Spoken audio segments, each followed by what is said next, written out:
Hello, fellow preppers. 'Tis I, the Rumpled One.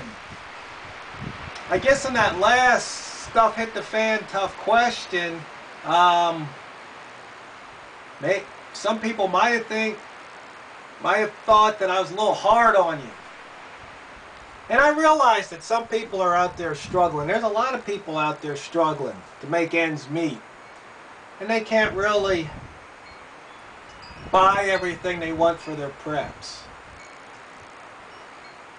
But so long as you're doing something, I give you a tip of the hat. So long as you're aware of it, you'll do something. There's a video out there on YouTube land called I think the Ice Apocalypse. Because back east they got hit with the snowstorm, the ice storm, and nobody was expecting it. And within a couple of days, all the supermarket shelves were bare.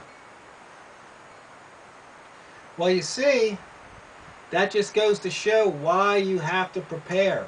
I know chances are I'm preaching to the choir. But just in case there's somebody out there watching who's kind of thinking about prepping, you have to act. You have to prepare.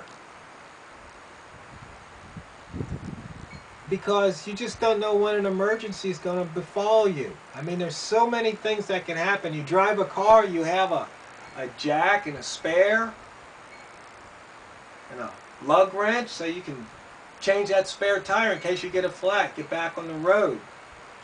You might want to have some battery cables in case your battery dies and you need a jump. Might want to have a tow rope just in case you get stuck. Most of these items are $20 or less. But I realize for some people that's a lot of money. It's tough out there. I understand. But you could also maybe pick some up at a yard sale, garage sale, thrift store. You guys, if you watch my videos, you know some of the cool stuff I get for next to nothing at thrift stores and yard sales. Just have to have a keen eye for it. Yeah, I could go out and buy it brand new, but why? Don't have to. And it's more fun when you pick up something cheap. But you've got to prepare. There's no substitute.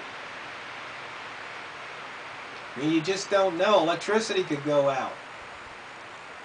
And maybe you don't live somewhere where you can have a wood stove. So maybe you need to save up and buy a Mr. Buddy propane heater. Because you might have young kids or elderly parents or loved ones where they can't take the extreme temperature. So yeah, you're going to have to save up, and I don't know how much a Mr. Buddy is, probably around 70 bucks, 50 bucks or something. But if you're living in a climate where it could get cold for an extended period of time, you might want to consider that. Because if the electricity goes out, you might not have any heat. Just like cooking. Might need a propane camp stove. You see, prepping in a way is no different than preparing for a 3-4 day camping trip. You usually have enough food, water, supplies, bedding, things to keep you warm, things to make a fire, cook, utensils. I mean, it's not something that you really have to do anything special for. You just have to take the time, gather up some of the things you have, and be ready. Just like bugging out. Because you don't know if there's going to be a forest fire, flood, tornado, hurricane, tsunami, earthquake. You just don't know. And that's why you prepare.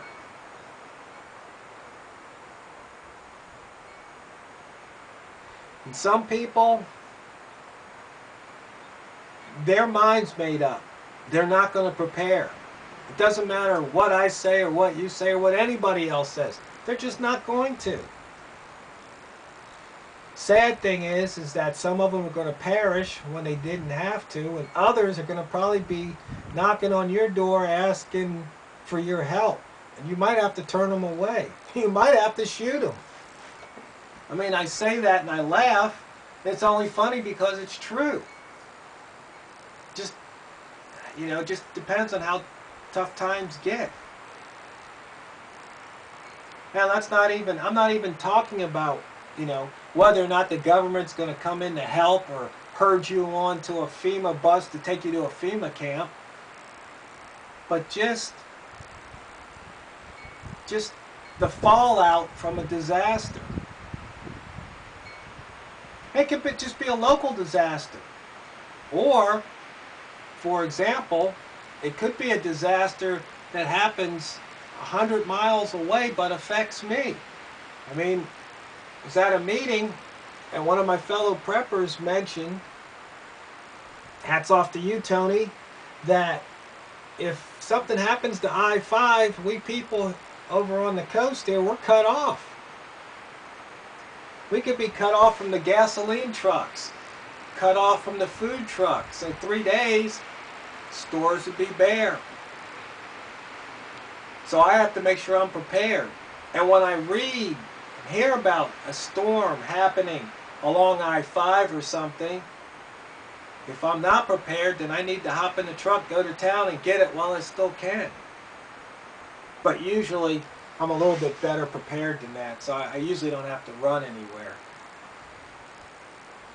But that's just something to think about. Not to worry about, and I don't say these things to scare people. Prepping isn't about being scared or worried. It's about taking care of business while you can, so if something happens, you can still take care of business. You can still do the things, you can still live, you can still survive. And like I said, it doesn't have to be a ground-shaking disaster for it to affect you.